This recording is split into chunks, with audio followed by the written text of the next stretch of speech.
Steel plate Welcome test. to James Tactical. I'm glad you found this video. We're here today to talk about the strength of steel. I'm going to be using these four guns here: a Kel-Tec P17, a 5.7 Rock, a Chiappa 357 Magnum, and an AR-15.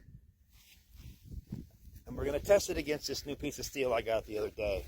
I randomly acquired, and the guy didn't know much about it. I gave him 35 bucks, and it's thick, it's heavy. That would be AR 500 steel. Most of you probably know, but if you don't, it's super thick. I mean, super tough, super thin steel. I mean, you can blast it with a high-powered rifle and it just plinks it. I don't know about this though. It's super thick, and I mean, it feels like it weighs 100 pounds. It's probably like, I don't know, maybe 35, 40 pounds. I think it might be a milder steel, but I could be wrong. But we're gonna blast it and test the strength of it. I will use the 22 first. I used the 5.7 28 next, the 357 Magnum third, and then the AR-15 last.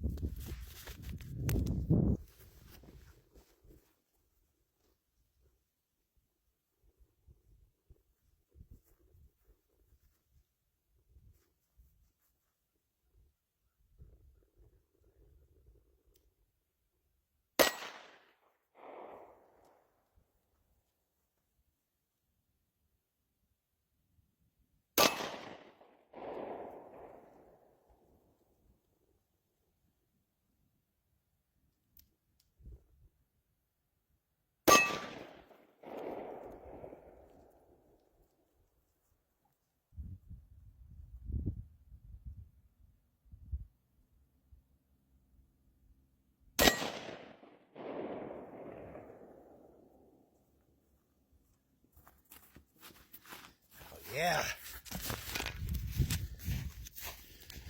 Well, you can see, holy shit, that bottom one really went in. 1, 2, 3, 4. Yeah, it must have been some pretty mild shit. Well, thanks for checking out this video, however you found it. Thanks for following if you do. If you like cool guns, I got lots of them. Lots more videos to make. Have a good one.